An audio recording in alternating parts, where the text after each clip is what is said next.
Bonjour à tous et bienvenue sur Mini-Inch, la chaîne d'actualité automobile et des miniatures. Aujourd'hui, on se retrouve pour un nouvel essai automobile et je suis accompagné par la DS9, la dernière grande berline de luxe à la française de chez DS. Une voiture qui se fait pourtant discrète dans nos rues et qui ne manque pas de qualité. Alors aujourd'hui, je vous emmène en road trip avec moi pour 1500 km à bord de cette DS9 avec une édition 360 chevaux. Esprit de voyage, c'est parti! Quoi de mieux qu'un relais château pour vous parler du raffinement à la française, pour vous parler de la dernière grande berline luxueuse à la française, pour vous parler de la DS9. Aujourd'hui, au sein du catalogue DS Automobile, on va retrouver la DS3, la DS4, la DS7, mais on va aussi retrouver celle-ci, la DS9. Et avec seulement 7009 exemplaires vendus jusqu'à la fin de l'année 2023, autant vous dire que cette berline, on va assez peu la voir sur la route. Pourtant, en 2024, DS la propose toujours avec 3 finitions. On va pouvoir retrouver Rivoli Plus, Opera et notre version d'essai Esprit de voyage. Une version d'essai qui possède 360 chevaux, c'est une version hybride rechargeable. Autant vous dire qu'au final, on a une motorisation plutôt décente pour une berline française. On sait que c'était souvent le petit côté qui pêchait actuellement sur une berline à la française. Alors le style de cette DS9, c'est un style original mais affirmé. Un style du raffinement avec beaucoup de petits détails qui vont faire sa différence. En termes de concurrence, on va pouvoir retrouver la Mercedes Classe E, l'Audi A6, la berline allemande également, la BM Série 5. Des caractéristiques en termes de taille, puisque cette longue DS9 fait 4,93 m, un peu plus de 2 mètres de large, bref, la même longueur tout simplement que ses concurrentes allemandes. En termes de style, on va pouvoir commencer par cette face avant, une fois cette petite introduction terminée, parce que c'est pas tous les jours qu'on a à laisser cette DS9, et qu'on a à laisser un modèle aussi rare. 7000 exemplaires, autant vous dire, c'est pas une C6, puisque la C6, il y en a eu quasiment 20 000. On est beaucoup plus rare d'ailleurs qu'un Lamborghini Urus pour la petite histoire. La face avant, on est typiquement sur une face de chez DS. On va pouvoir retrouver cette large calandre avec énormément de motifs en 3D, en relief. Et en fait, on va pouvoir remarquer que ça forme DD et DS.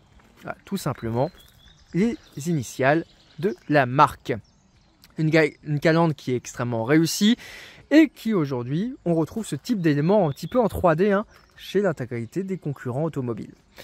On a évidemment l'entourage en chrome, caractéristique de la lignée DS. On a évidemment les LED à droite et à gauche, un tout petit peu ancienne, puisque aujourd'hui la DS3, DS4 et DS7 possèdent une nouvelle signature lumineuse pour leur MIVI.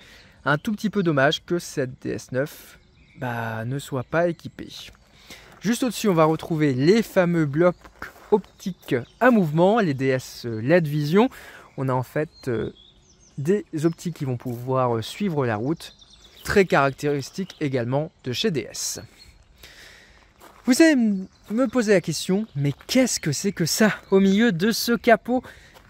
Ça, c'est le sabre de cette DS9, caractéristique héritée de la DS originelle. Un sabre avec un plastique qui est légèrement, comme on peut le voir en 3D, en fait ce format ça s'appelle du guillochage. On a donc au final un plastique guilloché, un tout petit peu pour le design. On va pouvoir également le retrouver à l'intérieur et ça c'est issu de l'horlogerie un tout petit peu à la française. Ici on peut retrouver soit le blason DS, soit ici les couleurs Performance Line, puisqu'avec 360 chevaux, on est bien sur une version performance. Alors on est donc sur un bloc essence de 200 chevaux, un 4 cylindres. On a un moteur à l'avant électrique de 110 chevaux et à l'arrière de 113 chevaux. Et donc cumuler tout ça, ça va pouvoir nous faire une puissance disponible de 360 chevaux. Une techno qu'on retrouve aussi dans le reste du groupe Stellantis, par exemple sur la Peugeot 508 PSE. Qu'est-ce qu'on peut dire en latéral? On a donc une berline statutaire, une berline qui se fait remarquer un tout petit peu par sa discrétion. C'est ça qu'on va rechercher au final avec cette DS9. C'est une berline de voyage, une berline confortable, une berline luxueuse.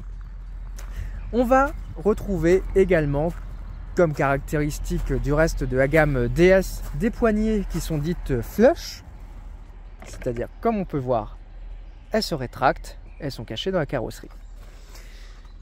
L'entourage de vitres est entièrement chromé. On pourra peut-être regretter l'absence de vitres affleurantes comme on pouvait avoir sur d'autres berlines classiques. Bon, ici donc on a un entourage de vitres qui est présent. Les jantes ici sont relativement belles. On est sur des pneus 20 pouces. Et comme on peut le voir, on a vraiment une voiture qui est plutôt basse. Avec, franchement, je trouve que ça fait vraiment premium. L'espacement entre la gomme et la carrosserie, c'est magnifique. Vraiment de loin, on a ce côté statutaire qui est toujours conservé.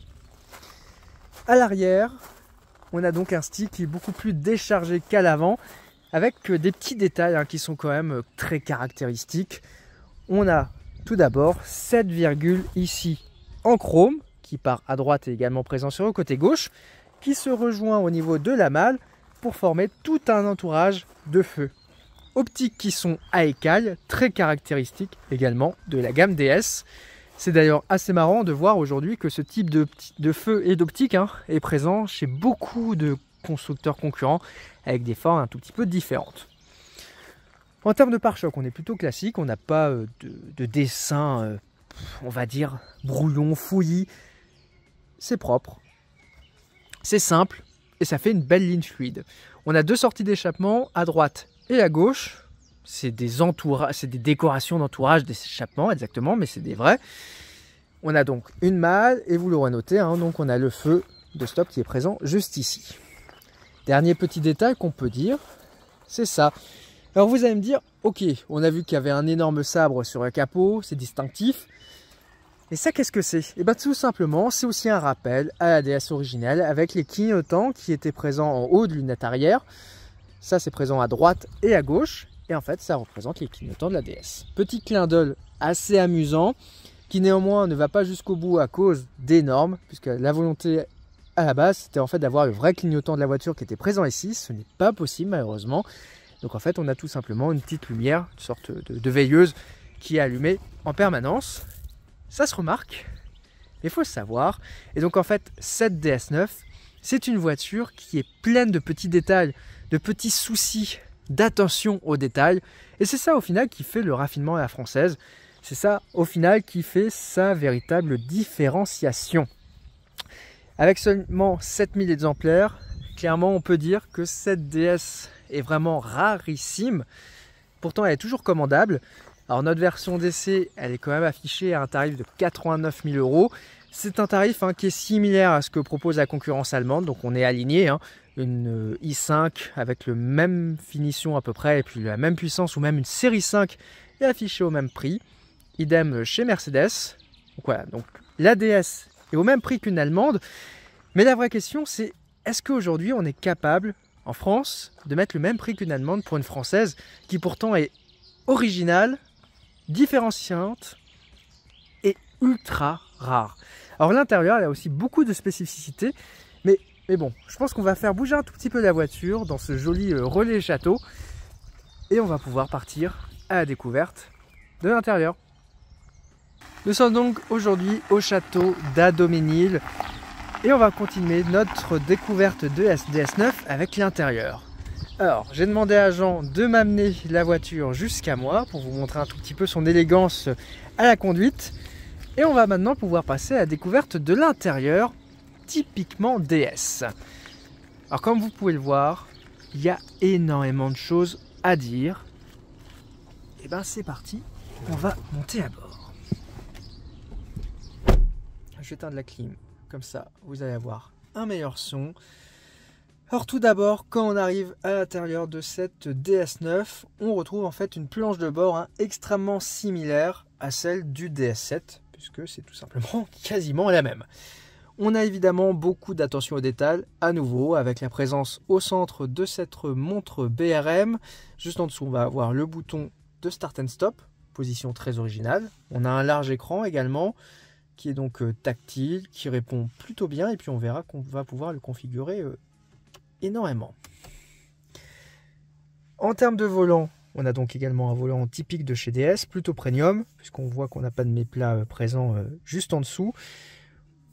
Après, on a voilà, des commodos qui sont très classiques chez Stellantis, un tout petit peu différent en termes de finition, mais on va pouvoir retrouver ici le son, ici la gestion de la radio, derrière on a au final toute la gestion limiteur, régulateur, plutôt classique. On a la présence de palettes pour les rapports, clignotant et essuie-glace.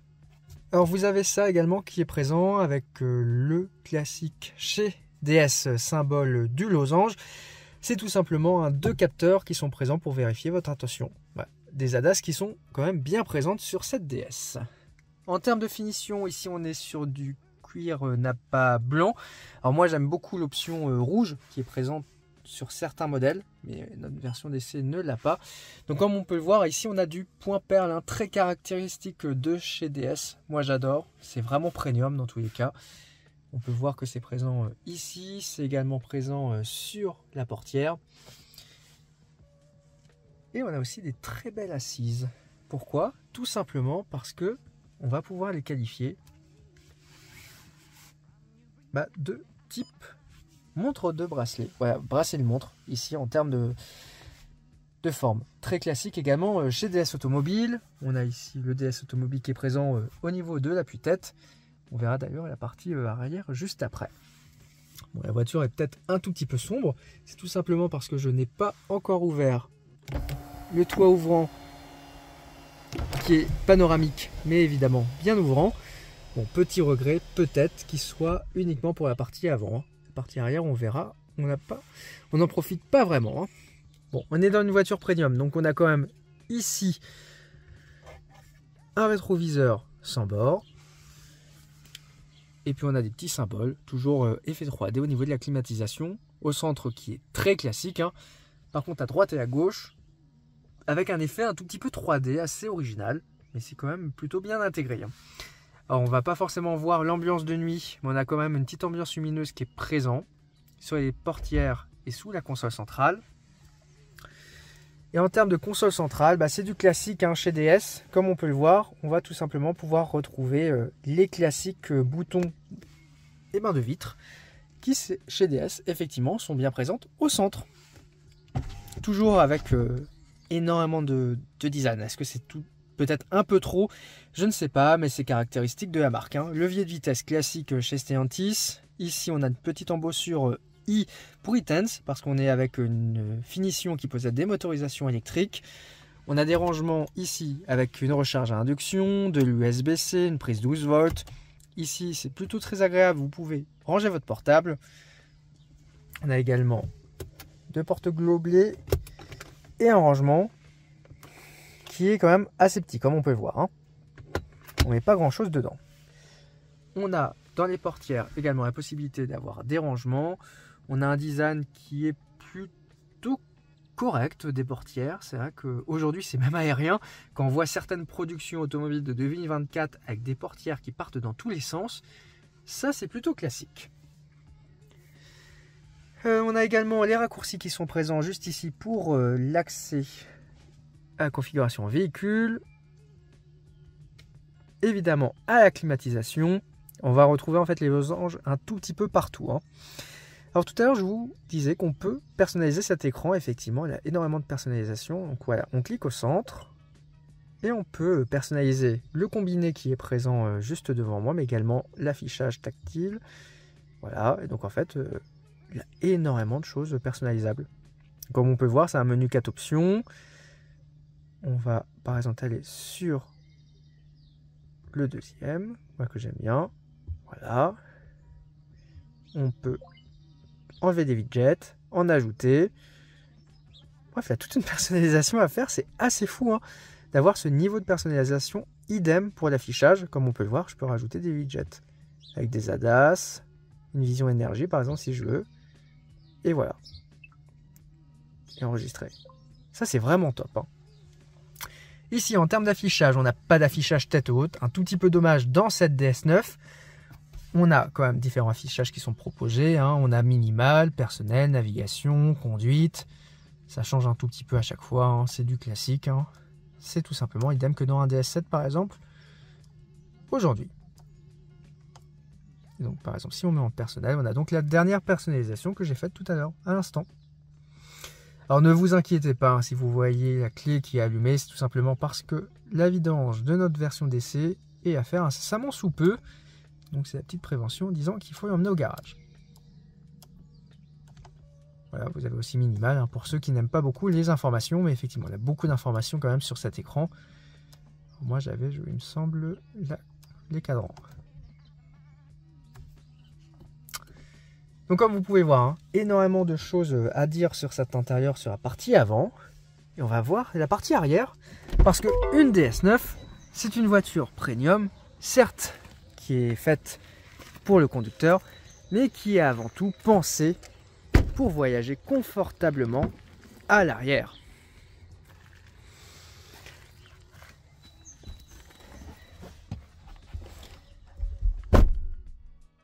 Alors on a donc peut-être un côté Premier ministre hein, quand on s'installe à bord de cette DS9. Comme on peut voir, on a tout d'abord ici des appuis-têtes qui sont extrêmement confortables. On a également la présence de ceci. Alors ça c'était une option maintenant qui est de série dans notre finition Esprit de Voyage. C'est un énorme accoudoir central qui est relativement premium parce que comme on peut le voir juste ici, on a des massages. 3 types de massages qui sont proposés. On a évidemment un rangement avec 2 prises USB-C. On a aussi un porte-gobelet qui est présent juste ici. Bon, vous l'aurez compris, hein, on est sur une grande berline qui a donc 5 places, hein, mais c'est une vraie 4 places. On ne va pas forcément mettre un adulte à notre position. Et d'ailleurs, si vous trouvez que le siège du passager devant vous ne vous laisse pas assez d'espace, vous avez la présence d'un bouton, ça c'est premium, c'est top, qui vous permet au final d'avancer le siège pour avoir un énorme espace pour les jambes. Enfin, comme on peut le voir, on est relativement bien assis, c'est une berline qui est relativement confortable, c'est indéniable. Autre élément également, on a classiquement la présence ici hein, d'une gestion de clim qui peut se déverrouiller depuis l'écran qui est central. 2 USB-C encore présents ici. Vous en avez 2 aussi normalement dans cette partie-là. Donc on a quand même pas mal de câbles USB-C hein, dans la voiture. Ça, ce n'est absolument pas un souci. Bon, c'est premium. Par contre, on peut voir hein, qu'on a uniquement un petit filet qui est présent ici. On a du plastique qui est présent derrière également.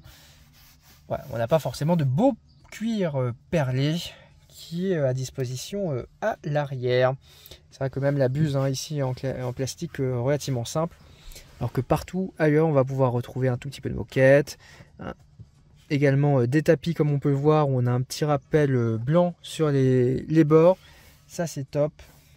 Et on a une superbe banquette arrière qui est aussi toujours avec le motif de bracelet de montre typique de chez DS. Alors c'est vrai, j'avais pas forcément non plus fait de présentation, mais comme on peut le voir, au niveau du plafond, eh ben, on est en full Alcantara, sauf au niveau des poignées de maintien. Bon, on n'a pas encore une EQS à 170 000 €, donc on peut comprendre que DS n'a pas été jusque là, et puis on a Alcantara hein, qui est présent même au niveau des pare-soleils sur la face avant. On a donc tout de même, pour conclure cet intérieur, énormément de choses à dire. Je trouve qu'il est relativement premium. Il a toujours une attention aux détails qui est très intéressante chez DS. Moi j'aime beaucoup tous ces petits détails qui font qu'au final cet intérieur est totalement différent de ce que peut retrouver chez la concurrence, que ce soit allemande ou encore française. Bienvenue à bord de cette DS9 Esprit de Voyage.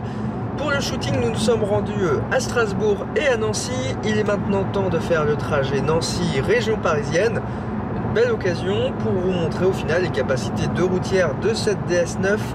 On rappelle que notre version d'essai c'est une version e-Tense. Chez DS ça signifie que ce sont donc des versions avec de l'électricité, soit au final des plugins hybrides, soit au final des véhicules 100% électriques qu'on retrouve aujourd'hui sur la DS3 et très prochainement sur la DS4.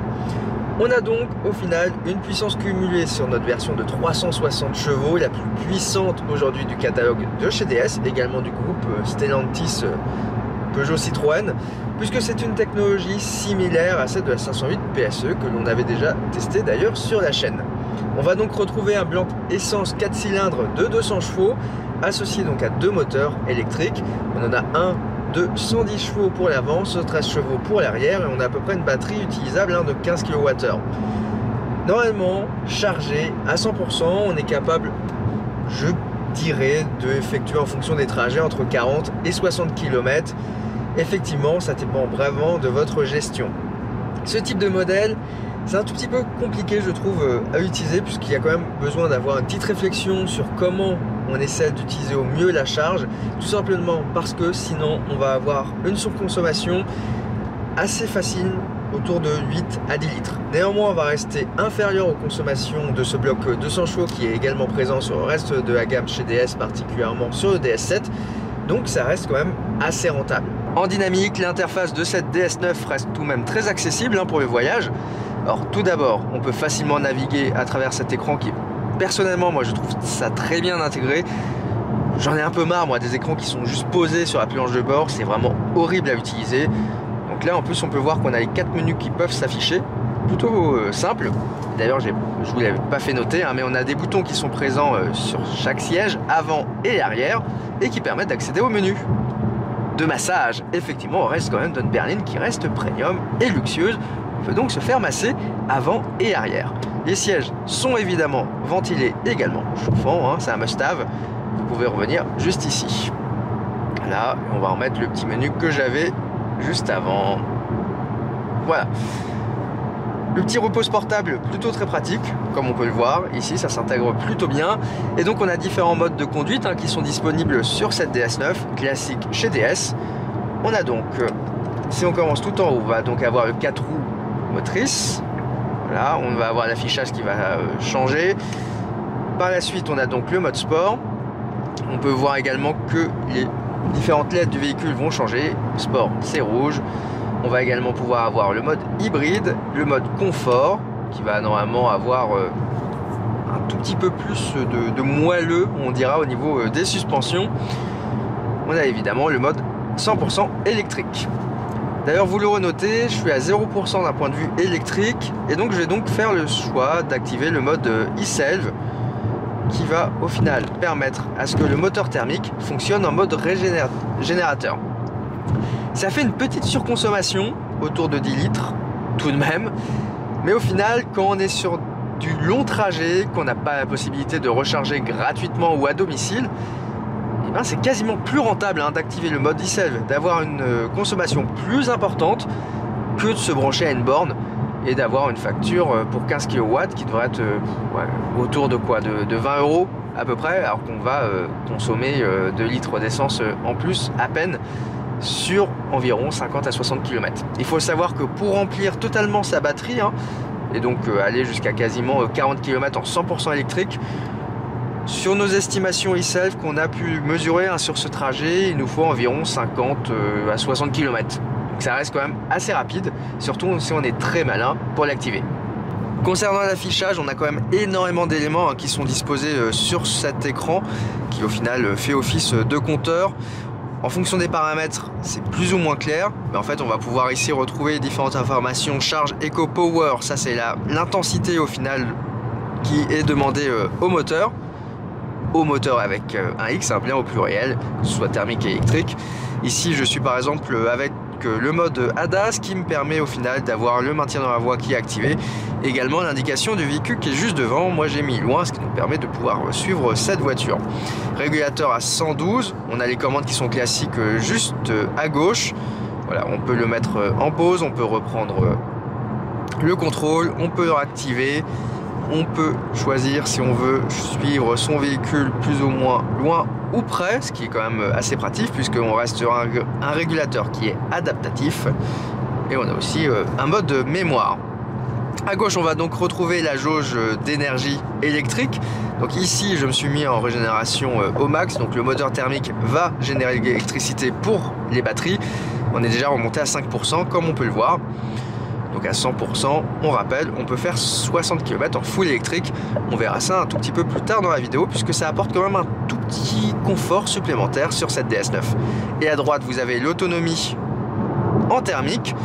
Donc ici on est à moitié du réservoir, il nous reste 290 km. Effectivement c'est un petit réservoir, on va pouvoir mettre un peu plus de 45 litres environ si on est vraiment à sec. Et dans tous les cas ça permet de faire uniquement 500 km. C'est un tout petit peu le point noir de ce type de berline BHEV. Forcément avec les batteries on a un réservoir qui est plus faible. Donc c'est 500 km thermique. Et on va pouvoir retrouver au final 60 km électriques, hein, donc ça fait une autonomie qui est inférieure à 600 km. Et donc, par exemple, si on va changer les cadrans, on va aussi pouvoir avoir les modes énergie, énormément de personnalisation possible, hein, c'est ce qu'il faut retenir de cette NES 9.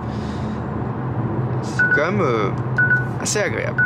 Donc comme vous pouvez voir, vous avez souvent des alertes, hein, là quand même énormément d'ADAS, donc des aides à la conduite dans cette voiture, tout simplement parce que ici, vous allez avoir deux petits capteurs qui vont vérifier votre attention, surtout efficace la nuit, mais même le jour. Et donc en fait, dès que vous détournez un tout petit peu la tête de la route, la voiture vous le fait savoir.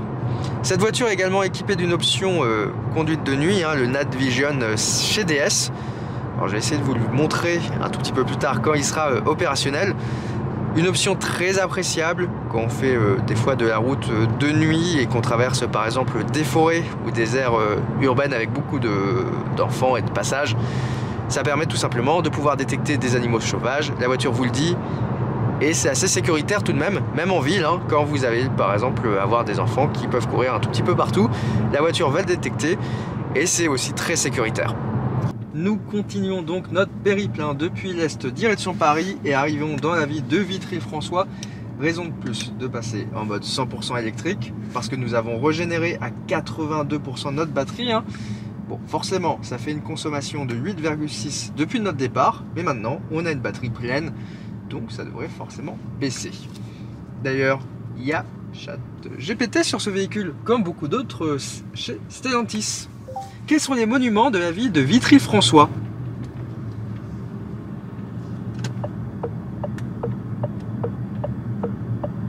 Vitry-le-François compte plusieurs monuments remarquables. L'église Saint-Laurent, la chapelle Notre-Dame de l'Espérance et la tour de l'horloge sont parmi les principaux monuments de la ville. Ces monuments témoignent de l'histoire et du patrimoine de Vitry-le-François. Bon, comme vous pouvez le voir, vous pouvez faire des petites promenades et des visites avec un tout petit peu de culture ou également avoir des informations également sur la marque DS Automobile. Quand a été créée la marque DS Automobile?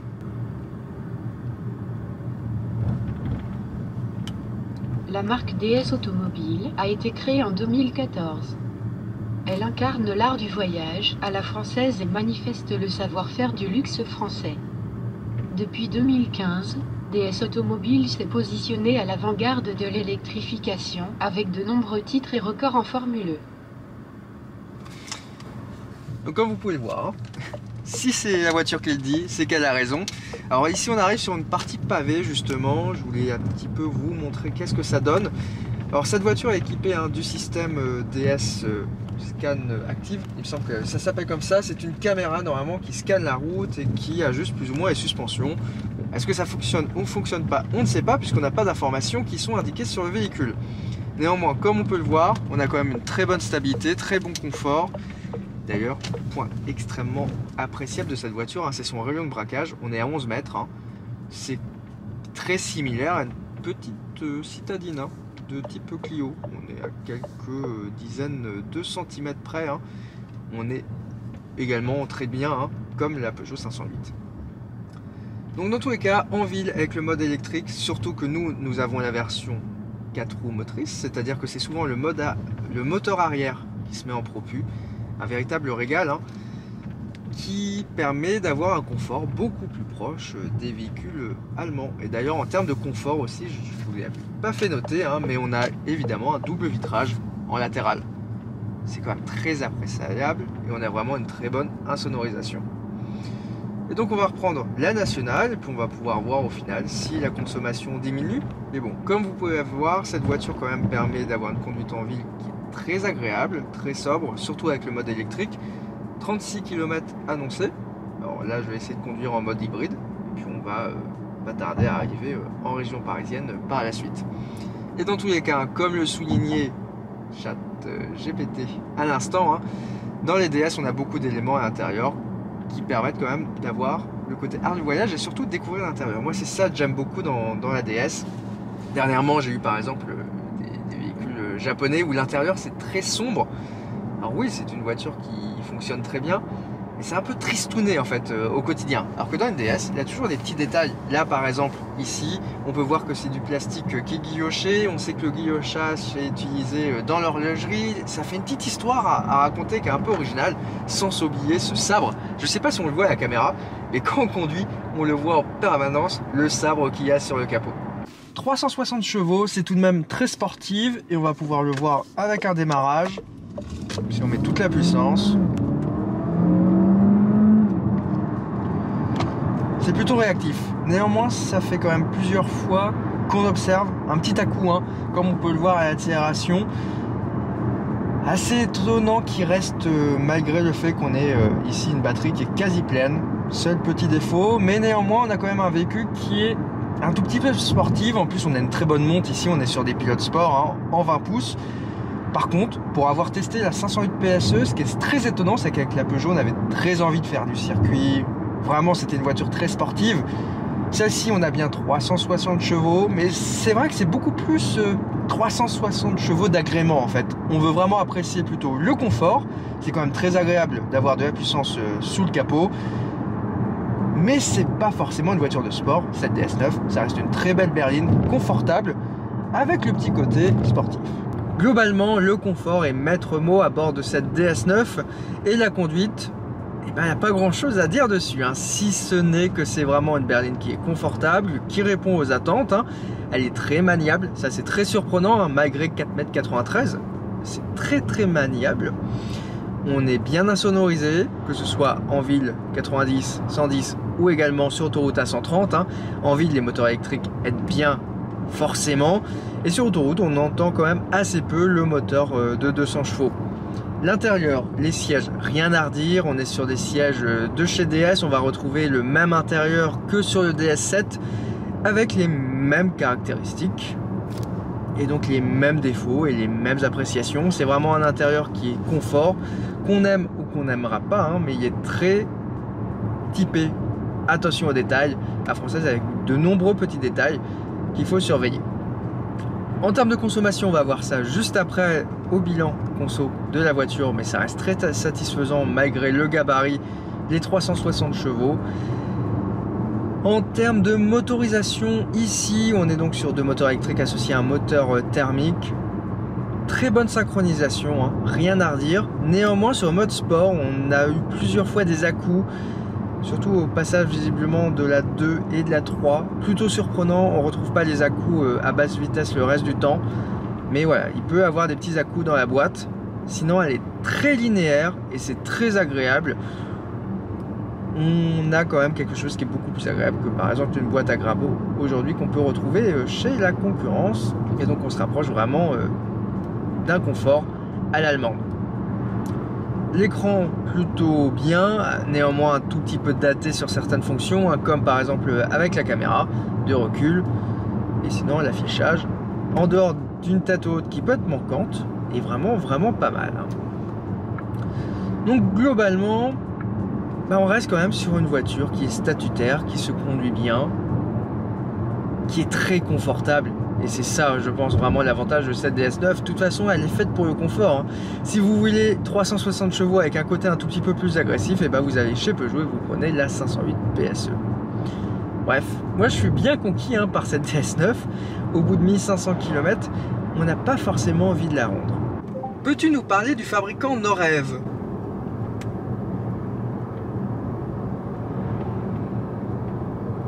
Bien sûr. Norev est un fabricant français spécialisé dans la fabrication de modèles réduits de voitures. Fondée en 1946, l'entreprise est réputée pour son attention aux détails et sa qualité de fabrication. Norev propose une large gamme de modèles réduits, allant des voitures de collection aux voitures contemporaines. Leurs modèles sont appréciés par les collectionneurs et les passionnés de voitures du monde entier. Norev est un acteur majeur dans l'industrie des modèles réduits et continue d'innover pour offrir des produits de haute qualité. Et effectivement, j'avais oublié de parler des voitures miniatures et nous sommes sur Mini Inch, donc ça reste une section relativement importante. Cette DS9 existe en deux échelles, à l'échelle 1/43e et à l'échelle 1/64e, avec des productions de chez nos rêves. Elles sont toujours disponibles sur la boutique en ligne DS. Pour l'échelle 1/64e, il est toujours possible de retrouver 3 couleurs de ce modèle. Et à l'échelle 1/43e, on va pouvoir retrouver chez DS 2 teintes avec la Midnight Blue en version Performance Line, d'ailleurs qui n'est plus au catalogue actuellement sur cette DS9, et également une version Intense en Crystal Pearl. Norev a également commercialisé ce modèle de son côté avec ses propres références à l'échelle 1/43e. Nous voilà donc arrivés au terme de notre voyage entre l'Est et la région parisienne et on va enfin pouvoir parler consommation. Alors durant ce trajet par la Nationale 4, on a au final réalisé une consommation de 6,1 litres au 100 km, sachant que j'étais parti avec 0% de batterie et j'avais le choix de régénérer ma batterie sur le trajet. On a eu finalement cette DS9 pendant quasiment 1679 km, c'est précis. On a réalisé une consommation de 6,2 litres, sachant que j'ai eu l'opportunité de la recharger uniquement 2 fois, donc 2 recharges, c'est-à-dire à peu près 120 km en électricité rajoutée. Donc globalement, cette voiture, ça va être compliqué d'aller chercher le WLTP qui est en dessous les 2 litres au 100. Forcément, si vous la rechargez chez vous, que vous faites des trajets de moins de 60 km, vous pouvez les faire en 100% électrique, comme ici. Donc vous allez être à 0 litres au 100. Néanmoins, sur les longs trajets, elle n'est pas si énergivore que ça, puisque l'on est capable de tenir les 6 litres. Avec une conduite un tout petit peu sportive, on est entre 8 et 9 litres. Donc ce qu'il faut retenir de cette voiture, c'est que sur 100 km, 100% rechargé, on va être autour de 2 à 3 litres.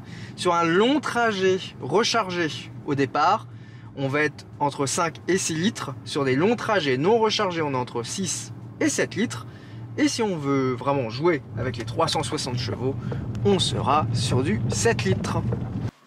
C'est vraiment à l'arrière qu'on va profiter le plus de cette DS9 qui reste au final une véritable berline confortable, parée pour les voyages, et d'autant plus quand notre version d'essai est une version art du voyage. Que retenir au final de cet essai si ce n'est une berline qui est extrêmement rare aujourd'hui sur le marché, à moins de 10 000 exemplaires, une berline qui possède une vraie qualité de fabrication, un intérieur qui est très original à l'image de la marque DS, et au final un prix qui est similaire à celle de ses concurrentes allemandes. Et surtout, on va retenir 360 chevaux, une version qui est sportive, avec une consommation qui n'est pas excessive, et qui au final autour de 6 litres, on va dire, quand on n'a pas forcément la possibilité de pouvoir recharger à la maison. Dans tous les cas, 4,93 m, c'est assez imposant comme gabarit, et c'est surtout la dernière berline française qui est encore proposée par un constructeur tricolore. Alors oui, cette DS9 a surtout beaucoup d'avantages, mais pourtant, c'est assez incompréhensible qu'elle n'arrive pas à trouver son public. Mais au final, est-ce que des grandes berlines, c'est encore demandé aujourd'hui en 2024? C'est ça la vraie question. C'est donc la fin de cette vidéo et de l'essai de la DS9. Je rappelle que vous pouvez toujours commander notre version d'essai Esprit de Voyage pour un tarif de 89 000 € et profiter de ces 360 chevaux. N'hésitez pas à vous abonner à la chaîne pour ne rien louper de l'actualité automobile et miniature. Évidemment à me suivre sur l'intégralité de mes réseaux sociaux. Faire un tour sur miniinch.com pour par exemple découvrir la version écrite de cet article. De notre côté, on se dit à très bientôt sur YouTube, mercredi prochain à 17 h. Allez, ciao!